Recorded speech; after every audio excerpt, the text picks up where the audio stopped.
Salut les anacalypsiens, bienvenue dans cette nouvelle vidéo d'Anacalypsie. Donc, aujourd'hui on va parler du résultat de Elimination Chamber, un show qui a été plutôt moyen. Moyen, ouais, c'est le cas de le dire, hein. Les trois premiers matchs pour moi étaient vraiment pas bons. Et ensuite les deux derniers, heureusement, ont monté le niveau. J'ai l'impression de revivre le Royal Rumble où pendant une grosse partie du show je me suis fait chier comme y a pas. Et puis que d'un coup, pouf, il y a eu le main event qui a tout explosé. J'ai l'impression de revivre ça, des shows inégales. C'était déjà comme ça chez Vince McMahon où les shows étaient inégales. Et ben, Triple H commence à faire pareil, à créer des shows assez inégales alors qu'on en a eu certains où quasiment tous les matchs étaient très bons. Euh, là, on repart sur les mauvais travers de Vince McMahon. Alors certains vont sûrement dire oui, mais c'est parce que machin est revenu et tout. Même avant que Vince McMahon y revienne, il y avait déjà certains shows Triple H qui étaient assez moyens. Donc vraiment, faut arrêter de le diviniser. Moi, je suis très admiratif, je suis un grand fan de Triple H parce que je l'adore depuis que je suis adolescent. Mais au bout d'un moment, il faut réussir à relativiser et à voir de ses propres yeux que tout ce qu'il fait n'est pas bon, n'est pas excellent. Certes, il y a des choses qui sont excellentes, mais pas tout. Et aujourd'hui, c'est encore le cas. On se retrouve avec un show qui est pas si bon que ça, et encore une fois, sous la coupe de Triple H. Donc voilà, je fais cette petite aparté parce que sur les réseaux sociaux, je vois souvent des gens vraiment en train de diviniser Triple H. En mode c'est un dieu, tout ce qu'il fait c'est forcément bon. Voilà, ce n'est pas le cas. Ce qui n'enlève en rien l'amour que j'ai pour Triple H, mais voilà, je suis suffisamment intelligent pour relativiser les choses. Donc on va revenir match par match sur ce show, voilà, qui, comme vous l'avez compris, m'a plu qu'à, on va dire, 40%. Vu qu'il n'y a eu que 5 matchs, on peut même pas dire que la moitié était bon. Donc le premier match, sûrement un des pires de la soirée, Elimination Chamber féminin, Liv Morgan contre Raquel Gonzalez, Rodriguez, contre Asuka, contre Natalia, contre Nikki Cross, contre Carmella, pour devenir aspirante au titre numéro 1 de Bianca Belair et du coup avoir un match pour le titre de Raw je dirais à SmackDown, n'importe quoi, un WrestleMania, ça n'a aucun sens. Imagine, tu gagnes un match pour le titre de Raw à SmackDown, ça n'a pas de sens. Bref, à WrestleMania. Euh, du coup, show quand même ultra prévisible, hein. Franchement, c'est la première fois que j'arrive à pronostiquer à 100% le show. C'est incroyable, vraiment, j'ai eu bon pour chacun des matchs, tellement c'était facile à pronostiquer et à savoir ce qu'ils allaient faire juste avant WrestleMania. Bref. Du coup, combat débute entre Liv Morgan et Natalia. Donc forcément, Liv Morgan, depuis un moment, on la met énormément en avant, surtout dans les matchs longs à élimination. Elle est toujours dans les premiers à être là. Royal Rumble, à Elimination Chamber. Même si, honnêtement, je pensais qu'elle resterait jusqu'en finale face à Asuka, comme pour le Royal Rumble, ce qui n'a pas été le cas. Enfin, du coup, c'était plutôt finale Asuka, Rhea Ripley, Liv Morgan, mais bref, vous avez compris, j'ai envoyé aller en finale. Même si au final, c'est quand même celle qui reste, à part Asuka, la plus forte en termes de façon d'être éliminée. Et Natalia, bon, comme le Canada, c'est son pays, forcément, on essaie de la mettre le plus longtemps possible, même si à chaque fois qu'elle est là, qu'elle fait des trucs, oh mon dieu, je me faisais chier, c'était nul, franchement, j'aime pas voir Natalia dans un ring, je m'ennuie à chaque fois. C'est pas fluide, c'est pas beau ce qu'elle fait. Même quand elle part dans les cordes, qui est censée prendre de la vitesse, il se passe rien. Je veux dire, moi, juste voir Roman Reigns courir dans les cordes, je suis tout content parce que tu sens la puissance, la vitesse qu'il y a avec elle. Il se passe jamais rien en fait avec Natalia, quoi. J'ai l'impression qu'elle est juste là parce qu'elle est canadienne et c'est tout, quoi. Je suis quasiment sûr que le show il aurait été aux États-Unis. Je suis quasiment sûr qu'on aurait mis quelqu'un d'autre à sa place. Bref. Euh, Entre les deux, il ne se passe rien d'intéressant. Raquel Rodriguez rentre en 3. Pareil, il se passe rien d'intéressant. J'entends beaucoup de gens adorer Raquel Rodriguez et j'avoue que pour l'instant je ne comprends pas. Je ne dis pas qu'elle est nulle. Moi je l'ai connue plus sur l'époque d'NXT où elle était où elle accompagnait Dakota Kai ou un truc comme ça. Euh, voilà, elle avait vraiment une stature, il y avait vraiment quelque chose, une aura qui se dégageait de Raquel Rodriguez, enfin Gonzalez à l'époque. J'avoue que là, dans les rosters principaux, quand je suis les reviews de Royce SmackDown, parce que je sais plus dans quel des deux elle est, et que bah, j'ai vu ce qui s'est passé ce soir, tu te dis ok elle est puissante, mais alors en termes de booking, elle est pas du tout intéressante, et je trouve ça dommage parce qu'à NXT, de toute façon comme beaucoup de gens d'NXT, malheureusement ça fait mal quand on les voit dans le roster principal. Du coup rien à dire, Nikki Cross qui rentre en 4. J'ai juste noté un beau crossbody de Nikki Cross depuis le petit pote de Carmella sur ses 3 adversaires. Voilà, c'était sympa. Après, c'est Nikki Cross, j'ai l'impression qu'elle est souvent là pour prendre ce risque-là, parce que à celui de l'année dernière, quand elle était en Nikki ASH, ou il y a 2 ans, c'était déjà elle qui avait pris ce risque-là et qui avait été la seule à faire ça dans le match. Chose que j'ai notée, c'est que Carmella ne réagit pas. Elle ne réagit pas, alors que techniquement, elle pourrait passer son bras ou quelque chose pour l'empêcher de faire, pour la, voilà, la déstabiliser, essayer d'en profiter pour quelqu'un, ensuite chope Nikki Cross, la fasse tomber du truc, il lui fasse une tonne de dégâts. Donc Carmella, elle est juste là, elle regarde, et puis elle s'en fout. Sachant que il y a quelques jours est sortie une vidéo sur le tout premier Elimination Chamber où voilà quand je crois que c'est Rob Van Dam qui était monté sur la cage de Jericho, Jericho a pas hésité à le choper, à s'en prendre à lui. Bref, c'est voilà, c'est comme ça. Du coup, Carmella rentre en 5.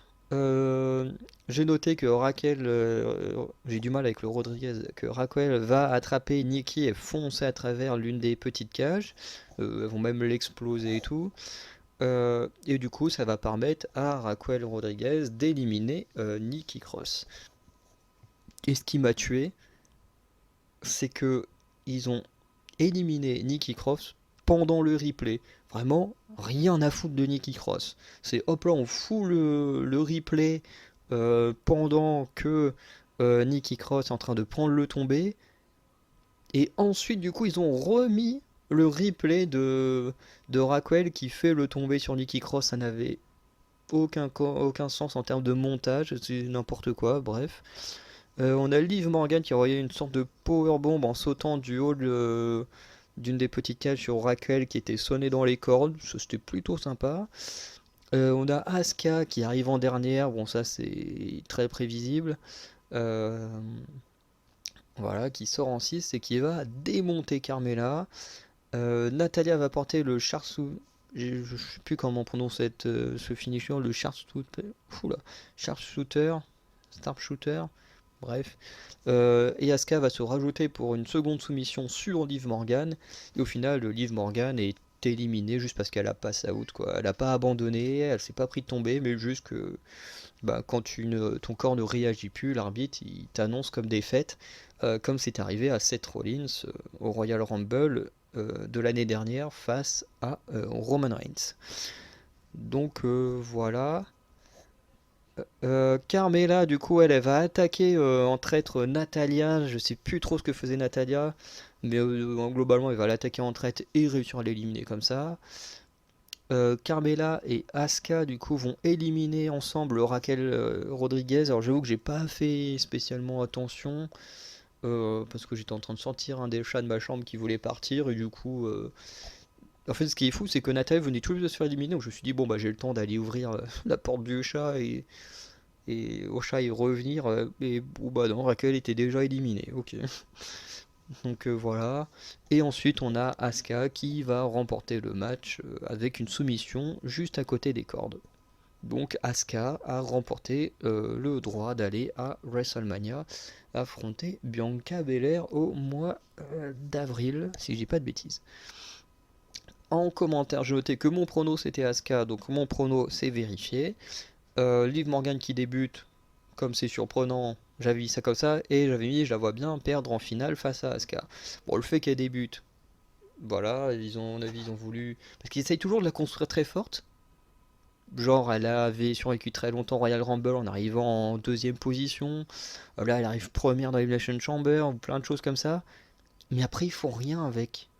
Donc, ça sert à rien de la montrer forte si après vous faites pas de choses intelligentes avec, comme lui avoir donné un règne et lui avoir donné un règne à chier, parce que son règne était pas terrible. On l'a à chaque fois mis contre des gens qui étaient avec une aura beaucoup plus forte et techniquement plus fort qu'elle, ce qui fait que son règne était pas top. Et du coup, voilà, si un jour vous voulez faire un truc avec Liv Morgan, arrêtez de juste la mettre en avant dans des trucs pas hyper importants entre guillemets, et donnez-lui quelque chose et utilisez-la comme il faut surtout.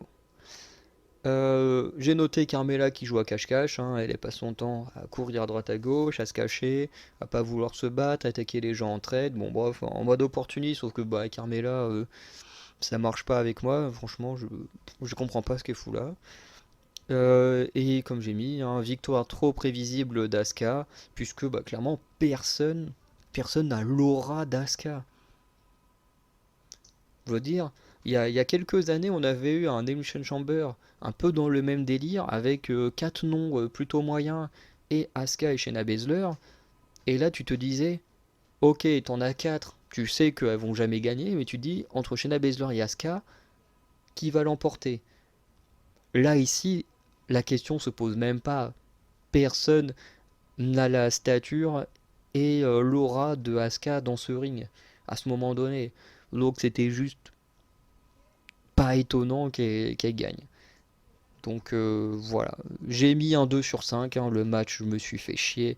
Et pourtant, hein, j'ai commencé à regarder l'Elimination Chamber, il était 11 h ce matin. Il était 11 h, donc j'étais bien réveillé, j'avais bien déjeuné et tout. Et pourtant, je me suis fait chier. Encore, je me dirais, je l'ai vu à 1 h du matin, j'aurais 1 ou 2 heures, je sais pas à quelle heure c'était. Je veux dire, avec la fatigue, peut-être que ça joue. Que là, j'étais en pleine forme. Et je me suis ennuyé comme il n'y a pas. Donc franchement, début de show vraiment catastrophique pour moi. On continue avec le deuxième match, Bobby Lashley contre Brock Lesnar. Match encore une fois nul, nul. Franchement, arrêtez de mettre les deux en face si c'est pour faire de la merde pareille. C'est nul, il n'y a pas vraiment de match de catch, hein. Franchement, j'ai noté Brock Lesnar, allez, ça j'ai trouvé ça quand même assez amusant. Brock Lesnar qui se venge en faisant passer Bobby par-dessus la troisième corde, comme Bobby Lashley le mois dernier avait éliminé Brock Lesnar du Royal Rumble. Je me suis dit, ok, je trouve c'est plutôt amusant, c'est sympa. Ok, on l'accepte. Petit spear de Bobby Lashley porté très tôt. Et ça, je l'ai marqué parce que voilà, ça m'a étonné que ça arrive très tôt, parce que je m'attendais à un vrai match de catch. Au final, non, un spear, deux spears. Bobby Lashley tente le Hurt Lock, hop, il se fait contrer, il se prend un F5. Deuxième F5. Le public demande un troisième F5. Hop, Bobby, il contre, il descend, il part dans les cordes, spear. Cette fois, Bobby réussit à placer le Hurt Lock, mais il s'en sort en Oui, et Brock Lesnar s'en sort en mettant un coup de pied dans les parties intimes de Bobby. Donc, disqualifié, victoire de Bobby Lashley. Après match, Brock Lesnar, comme il n'accepte pas les règles, il envoie un F5 à l'arbitre, un F5 à Bobby Lashley. Ensuite, il sort du ring, F5 sur Bobby Lashley à travers du commentateur, et un deuxième F5 sur l'arbitre. Bref, je vous ai résumé le match en entier. Je vous ai résumé le match en entier. Il y a eu que des F5, que des spears, que des hurtlock, que les grosses prises des deux. Et c'est nul. Je veux dire, on regarde pas un match de catch pour juste voir des prises finish. C'est n'importe quoi. Au bout d'un moment, essayez de faire un match construit avec ces deux-là. Je comprends pas. Genre quand ils étaient en Arabie Saoudite ou je sais plus quoi, là, vraiment le match c'était de la daube aussi. Il se passait n'importe quoi. Bobby place son Hurtlock, il se fait avoir bêtement sur une sorte de... C'est pas un petit paquet, mais globalement ça pourrait presque en faire partie. Enfin bref, ça... Je comprends pas pourquoi à chaque fois ils refont cette grosse affiche pour à chaque fois refaire un match de merde. Ça n'a aucun sens. En commentaire, j'ai mis mon prono, c'était Bobby Lashley. Encore une fois, j'avais raison. Bon, là, j'avoue que j'ai eu un gros coup de chance. Parce que, honnêtement, ça aurait pu être soit l'un, soit l'autre. Vu les star power qu'il y a chez les deux, les auras qu'il y a chez les deux et tout. Ça aurait pu être n'importe quel des deux. J'ai choisi Bobby. Par chance, ça a été Bobby. J'ai mis, quand même, en commentaire, Brock Lesnar. Il explose un arbitre et personne ne réagit. c'est... Pourquoi? Je veux dire, ça reste quand même quelqu'un du staff, un officiel, il n'y a aucun autre arbitre qui est venu pour l'aider, pour le secourir. Non, tout le monde a attendu que Brock Lesnar il s'en aille pour venir voir si l'autre arbitre allait bien, si Bobby allait bien, enfin... Bref, ça aussi c'est complètement débile. Je veux dire, qu'un catcheur explose un autre catcheur, que personne ne réagisse, à la limite, je peux comprendre, c'est des règlements de compte, tout ça. Mais qu'un officiel ou un arbitre qui sont censés faire autorité sur les catcheurs se fassent agresser et que personne ne réagisse, personne n'intervienne, je trouve ça complètement ridicule. Pour moi, d'autres arbitres auraient dû venir dès le premier F5 que l'arbitre il se prend. Bref, j'ai mis 2 sur 5. Alors que ce soit lui ou les Elimination Chamber, pour moi ça mérite moins que 2 sur 5. Mais je crois que vous avez vite rendu compte que je mettais pas moins de 2 sur 5. À moins que le match soit vraiment un raté phénoménal, j'évite quand même de mettre moins de 2 sur 5, quand même par respect pour le travail donné, parce que même si c'est nul, que j'aime pas, enfin que moi je trouve ça nul en tout cas, il y a quand même un gros travail derrière, donc j'évite quand même de descendre beaucoup trop bas. Par contre, si un jour un match est vraiment catastrophique, bon, j'hésiterai pas, mais pour l'instant, je préfère éviter. Ensuite, match qui, encore une fois, j'ai trouvé complètement nul, inutile, surtout pour Rhea Ripley. Judgment Day, donc Rhea Ripley et Finn Balor avec Dominique dans les coins de ring, puisque Damian Priest restait en coulisses pour se préparer à l'Elimination Chamber, face à Edge et Beth Phoenix. Donc j'ai pas noté grand chose d'intéressant parce qu'il n'y a pas eu grand chose d'intéressant. Dominique qui va fuir dans les coulisses poursuit par Edge après avoir fait glisser Beth Phoenix à la troisième corde. Puis le gars il revient tranquillement et Edge, ok, il a poursuivi une fois, il a pas attrapé, il s'est dit bon c'est bon, le mec il a pu agresser ma femme mais je m'en fous. Bref, complètement con. Beth réussit un beau DDT sur mon Rhea Ripley. J'ai mis très belle souplex de Beth Phoenix sur Rhea Ripley depuis la troisième corde, celui-là il était vraiment très beau. Double. Je me souviens toujours pas du nom de cette prise. Enfin, j'arrive toujours pas à le prononcer. Le Sharpshooter. Sharpshooter. Du côté. Je vais dire Rhea. Beth Phoenix et Edge. Même Rhea Ripley va empêcher Finn Balor d'abandonner. Double powerbomb des fissions légales, alors ça c'était ridicule mais je vais revenir dessus. Voilà, Beth Phoenix finalement place son finisher sur Rhea Ripley à l'extérieur du ring. Edge va envoyer le Execution, puis avec Beth Phoenix ils vont faire un finish à 2 sur Finn Balor pour la victoire. Donc victoire de Edge et Beth Phoenix. En commentaire j'ai mis mon prono c'était Edge et Beth Phoenix, c'était tellement évident. Avec ce qui s'était passé à Extreme Rules, c'était évident. Donc, bah voilà. J'ai noté 3 choses qui m'ont dérangé. Le traitement de Rhea Ripley. Quand même, il y a un mois, Rhea Ripley, elle arrive en numéro 1 au Royal Rumble. Elle fait une performance de fou. Elle survit à 29 personnes. Elle s'est battue comme une lionne depuis je sais pas combien de temps. Elle est portrait comme une des femmes les plus puissantes de la compagnie. Et là, elle a eu quasiment aucune offensive. Et je dis quasiment, elle a sûrement dû en avoir une ou deux vite fait, mais quasiment aucune offensive. La meuf, elle domine tout le roster. Et là, elle se fait dominer par une femme à la retraite. Donc tu dis techniquement Beth Phoenix là elle peut aller concourir pour le titre, techniquement elle gagne les doigts dans le nez quoi. Si elle peut défoncer Rhea Ripley aussi facilement, techniquement Beth Phoenix peut défoncer n'importe qui dans le roster. Voilà. Alors oui à l'époque Beth Phoenix était l'un des noms les plus... Enfin une des personnes les plus puissantes clairement dans le roster féminin, mais aujourd'hui ça a beaucoup changé. Et voilà, Rhea Ripley qui se fait juste démonter pendant quasiment tout le match. C'était pas fou. On a eu un petit botch également sur le décompte de l'arbitre à un moment donné et le save de Beth Phoenix. Je me suis rematé le moment une deuxième fois parce que j'avais trouvé le truc très bizarre. Et du coup, je me suis dit, attends, je reviens, je regarde. Et en fait, t'as l'arbitre qui fait le décompte de Finn Balor sur Edge.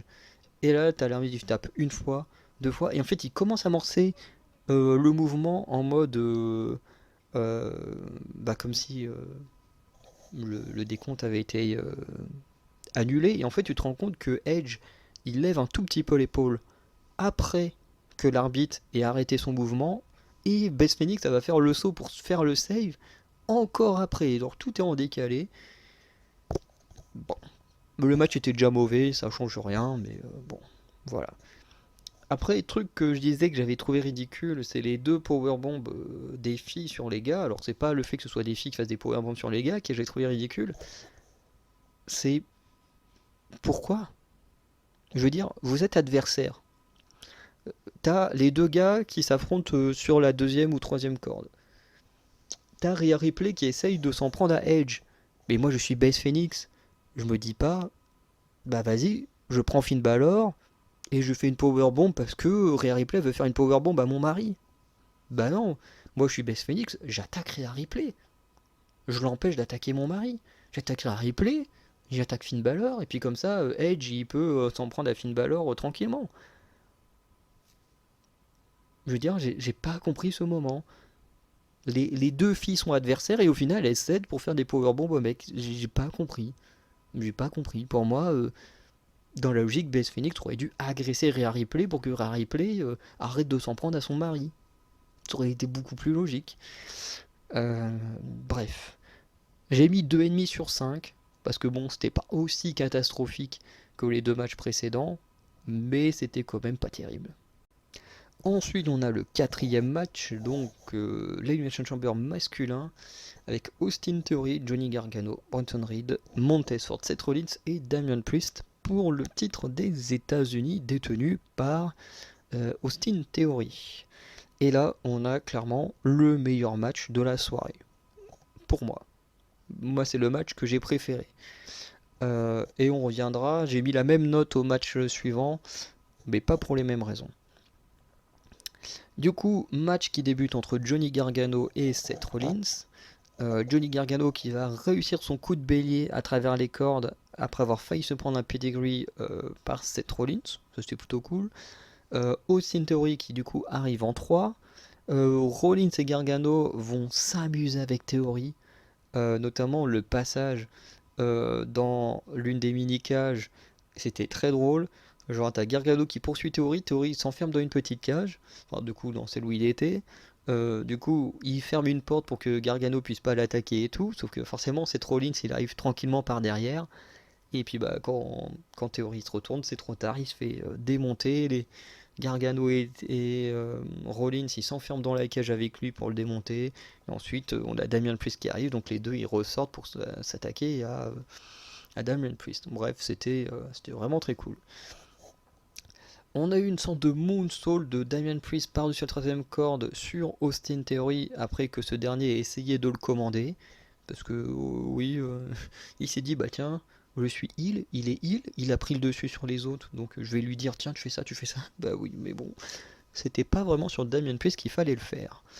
J'ai mis une belle souplex de Seth Rollins depuis la troisième corde sur Damian Priest, suivi d'une autre prise qui c'est pas vraiment je sais pas comment elle s'appelle cette prise là.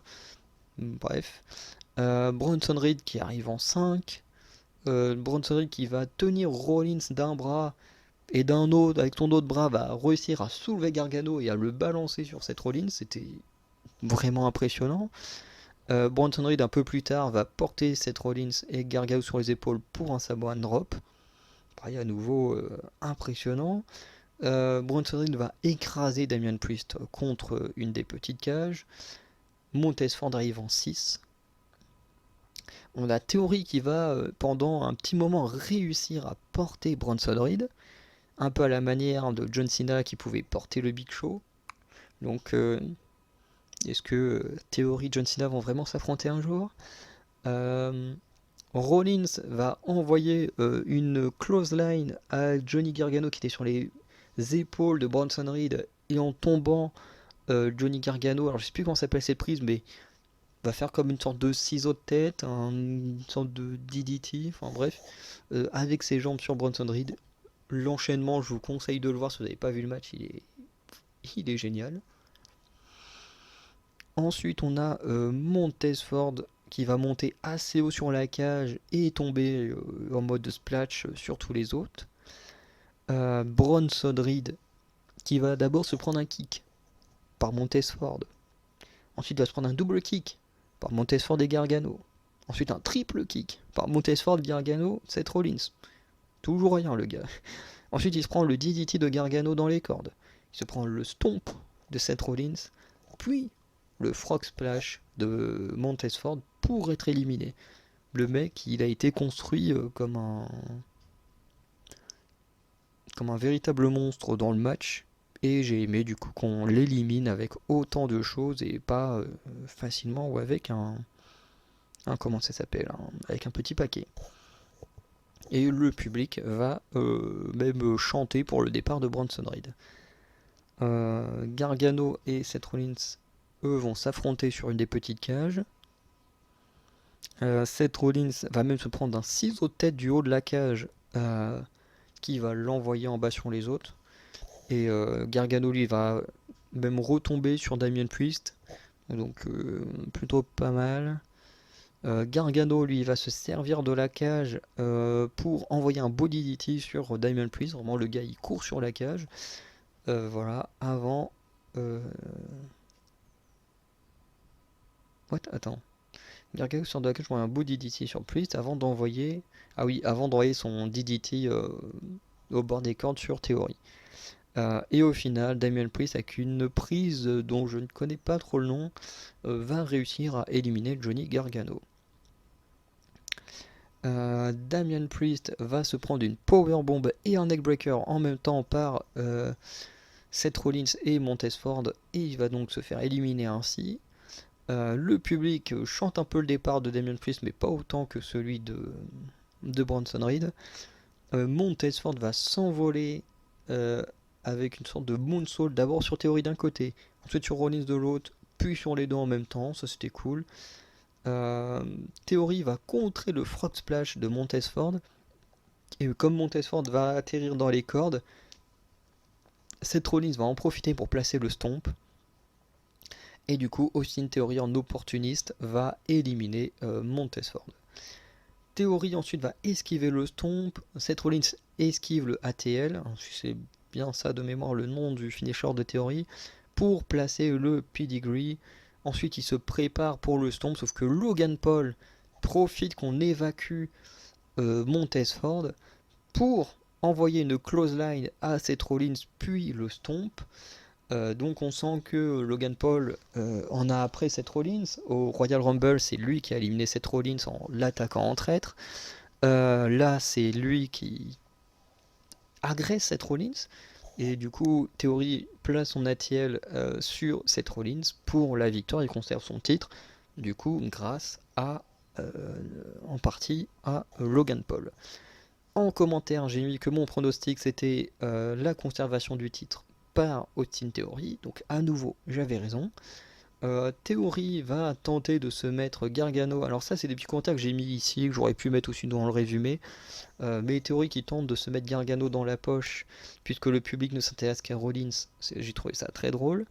Et en effet, à plusieurs moments dans le match, le public va chanter le chant de Seth Rollins, mais à différents moments, dès le début, et puis à d'autres moments, plusieurs fois pendant le match. Vraiment, Seth Rollins, c'est un des mecs les plus aimés, peu importe le pays. Le mec est adoré par tout le monde, et pourtant, le mec, il est bloqué dans la mid-card. Il est bloqué dans la mid-card, alors que c'est sûrement l'un des mecs les plus aimés du roster.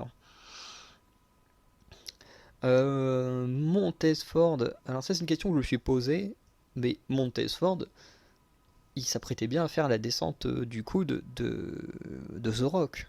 Et je crois qu'à un moment, il y a même quelqu'un qui a placé le finisher de The Rock. Ça, c'est plus une question que je me pose. Et ensuite, j'ai mis une équipe qui vient escorter Montez Ford, qui part sous l'acclamation du public. Voilà, et qui du coup va permettre à Logan Paul de lui rentrer dans la cage.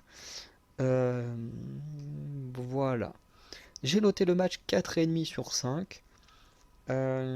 Voilà, je mets pas un 5 sur 5 parce que j'aurais préféré que Austin Theory gagne le match de lui-même.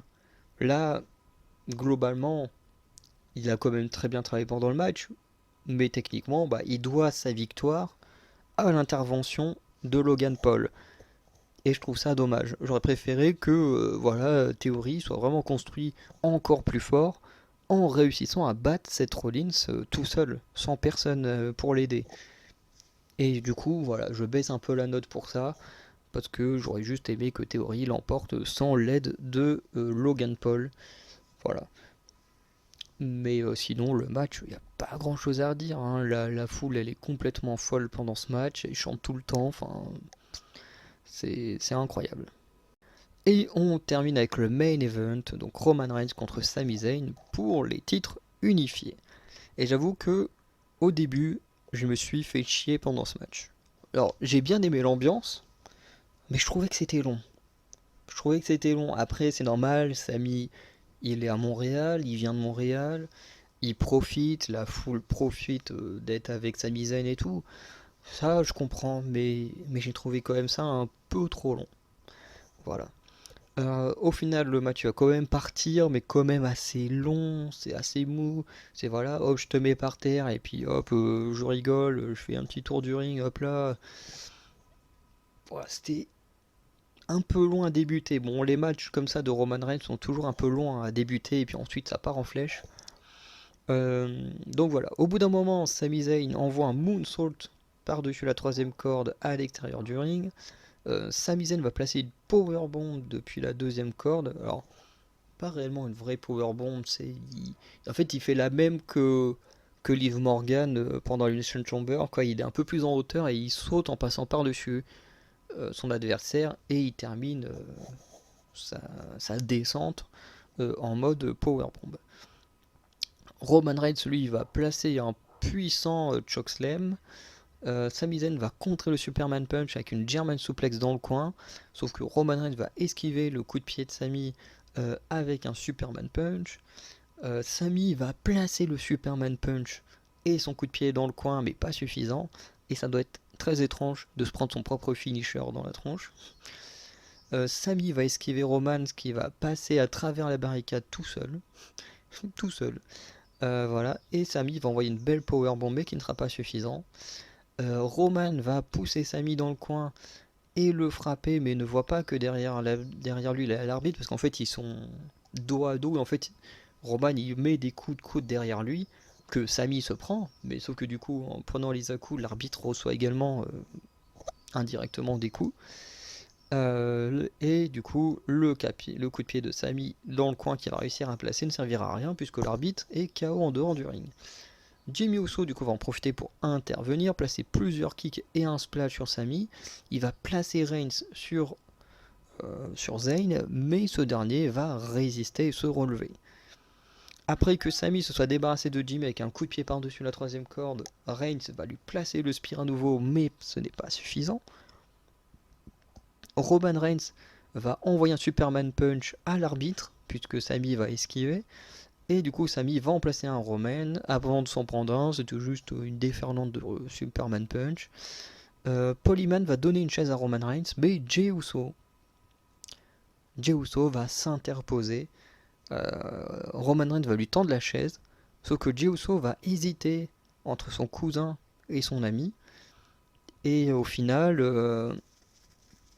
il va pas le faire. Du coup, Roman Reigns, il va reprendre la chaise, il va bousculer son cousin dans les cordes, et Sami va tenter de lui envoyer un spear, sauf que Roman Reigns va esquiver, et c'est Jey Uso qui va se le prendre. Et Roman Reigns va du coup exploser le dos de Sami Zayn à coup de chaise, avant de lui envoyer le spear pour la victoire. Dans l'après-match, on a Jimmy qui commence à attaquer Sami Zayn, sauf que Kevin Owens fait son retour depuis le Royal Rumble pour distribuer des stunners. Il va même envoyer une pop-up powerbomb à Jimmy Uso à travers la table des commentateurs. Lui, Paul Heyman, il va attaquer Kevin Owens, c'était plutôt marrant pour défendre Roman Reigns, mais au final il va se prendre un stunner. Et au final, Kevin va laisser Sami Zayn placer son coup de pied dans le coin à Roman Reigns. Voilà, Et du coup, la Bloodline, ou du moins Roman Reigns et Paul Heyman vont quitter le ring, laissant Jimmy au niveau de la table de commentateurs, Jey Uso également dans un coin, et Owens il va également partir sans célébrer avec Sami. Voilà, on sent que même si les deux se sont entraidés ou tout ça, il y a toujours un petit truc entre les deux. Bon, en même temps, on est à Montréal, ça aurait été étonnant de ne pas voir Kevin Owens dans son coin aussi. Quand je dis dans son coin, c'est dans sa ville, quoi. Ensuite, en commentaire, j'ai mis mon pronostic, c'était Roman Reigns. C'était évident que c'était Roman Reigns qui allait gagner. Le public insulte Roman Reigns durant son entrée et même à plusieurs autres reprises durant le match. Sami Zayn, lui, par contre, il reçoit une grosse pop à chaque fois qu'il a le dessus et durant son entrée. Et il y a un moment, ça m'a fait marrer parce que Roman Reigns, il va engueuler la femme de Sami. Il va lui dire, moi j'ai tout fait pour Sami et j'ai fait en sorte qu'on soit soudés, machin. C'est lui qui m'a trahi. Je crois vraiment il est en train d'engueuler la femme de Sami. Tu sais pas pourquoi, comme si la femme de Sami ensuite allait réagir, elle allait engueuler son mari pour dire, oh c'est pas bien. Hein, t'as trahi Roman Reigns, c'est pas bien. Bref, c'était marrant quand même. J'aime bien quand on mêle un peu les familles comme ça. Ça donne toujours un peu plus de consistance à l'histoire. Et puis de toute façon, même à plusieurs reprises, Roman Reigns va revenir sur la trahison de Sami Zayn. En moment, il va même dire au public, je comprends pas, vous êtes tous absolument en train de le soutenir alors que c'est lui qui m'a trahi. Bref, c'était plutôt pas mal. Et j'ai mis un 4,5 sur 5. Et pour moi, je fais la différence entre le 4,5 sur 5 que j'ai mis ici et le 4,5 sur 5 que j'ai mis juste avant. Déjà, dans le match d'avant, il y a l'ambiance qui est incroyable. L'ambiance elle est incroyable. Et surtout, il y a le match en lui-même qui est incroyable. Vraiment, tous les spots, le in-ring, contrairement au premier Elimination Chamber, mais celui-là, il est un milliard de fois mieux. Vraiment, le premier, il est nul à chier, je suis désolé. Hein. S'il y en a qui ont aimé le Elimination Chamber féminin, désolé pour vous, mais j'ai trouvé vraiment catastrophique. Alors que l'Elimination Chamber masculin, il y a le in-ring, il y a l'ambiance qui fait que c'est génial. Et du coup, ça mérite pour moi cette note. Ici, je mets la même note parce que il y a l'ambiance qui est toujours aussi géniale. Et surtout, il y a l'histoire qui continue. Et qui est plutôt cool. Voilà, on a Jey Uso qui intervient pour empêcher Roman Reigns de tricher. T'as Kevin Owens qui vient faire un save. Bref, on continue de teaser l'histoire. On a la femme de Sami cette fois qui est présente aussi. Enfin bref, on continue l'histoire. Après, en termes de in-ring, les deux c'est très très bien. Mais contrairement comparé à ce qu'on a vu juste avant, ça fait pas le poids. Mais voilà, pour moi, d'un côté il y a l'ambiance le in-ring et de l'autre côté il y a l'ambiance, une partie de in-ring et surtout l'histoire qui fait que les deux méritent la même note. Euh, et je voulais juste préciser que si on n'était pas à Montréal, pour moi ce match aurait été moins bien noté parce que l'ambiance a beaucoup joué sur ce qu'on a ressenti pendant le match. Si par exemple on était, je sais pas, à Chicago, à Saint-Louis, à Nouvelle-Orléans, j'en sais rien, le public aurait sûrement soutenu Sami Zayn aussi, mais c'est pas la même chose que là où le gars il est dans sa ville, où vraiment ça hurle à mort, ça insulte Roman Reigns, là où dans d'autres villes, euh, comme au Royal Rumble, ça a hué Roman Reigns, mais ça l'a pas autant insulté que ici. Donc je pense que l'ambiance aurait pas été la même et du coup le match aurait été un peu plus fade que aujourd'hui. Donc on s'est autant s'estimer heureux qu'on était à Montréal pour ce petit match. Donc on va conclure avec cette vidéo qui est déjà très très longue. Au final on a eu un peu plus de la moitié du show qui était pour moi plutôt mauvais, moyen. Voilà. Elimination Chamber féminin, ni fait ni à faire. Brock Lesnar, Bobby Lashley, ça sert plus à rien de faire cette grosse affiche si vous faites pas un vrai match de catch. Arrêtez. Ou faites tout un vrai match de catch avec les deux parce que ça sert à rien de se faire affronter les deux si c'est juste pour faire des finishers. Le match Beth Phoenix Edge contre Judgment Day, j'espère que ça a vraiment mis fin à la rivalité parce qu'au bout d'un moment Edge contre le Judgment Day on n'en peut plus et qu'en plus là le match était beaucoup trop prévisible dans sa conclusion. Euh, Ensuite, Elimination Chamber masculin qui est incroyable. Main Event incroyable. Euh, voilà, donc heureusement que les deux derniers matchs rattrapent les choses, parce que sinon, on n'était pas loin d'avoir un des pires shows. Alors déjà que le Royal Rumble, je l'avais pas trouvé terrible, donc heureusement que là, on se rattrape. Parce que je crois qu'Elimination Chamber, je trouve quand même... Ouais, quoique, je sais pas, faudrait que je revoie. De toute façon, je pense qu'à la fin de l'année, je ferai un bilan des pay-per-view, voilà, et je verrai au final lesquels m'auront le plus plu et m'auront le moins plu.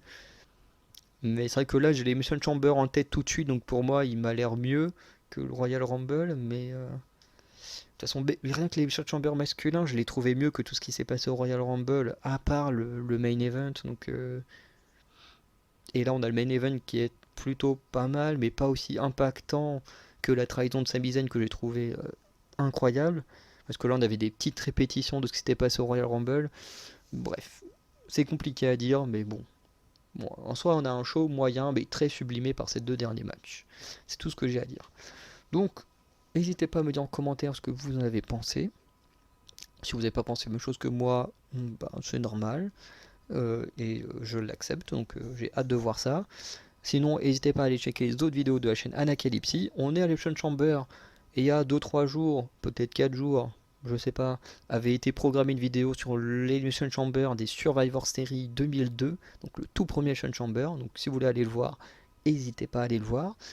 Euh, En plus, on est pile dans la bonne période. Attends, j'avais programmé ça parce que souvent les Elimination Chamber, j'avais remarqué que c'était souvent en février, donc je m'étais dit, on va placer ça en février en espérant que le show tombe ce moment-là. J'ai eu de la chance. Euh, et sinon, n'hésitez pas aussi à aller checker les vidéos des autres chaînes à KFC si vous voulez voir autre chose que du catch. Et sinon, bah, je vous dis à très bientôt pour de nouvelles vidéos. Ciao.